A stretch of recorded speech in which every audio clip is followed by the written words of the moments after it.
This is DJI Mini 5 Pro, and today I'll show how you can adjust or change the shooting mode exposure, should it be photo mode or video mode, on this device.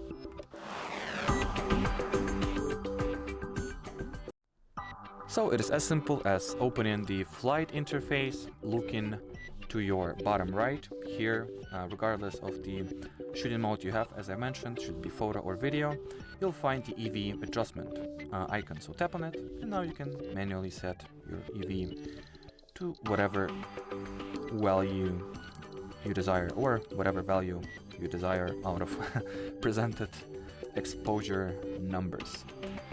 And I guess that'll be it. So should you have any further questions, leave them in the comment section below. But as for now, thanks for watching, and bye bye.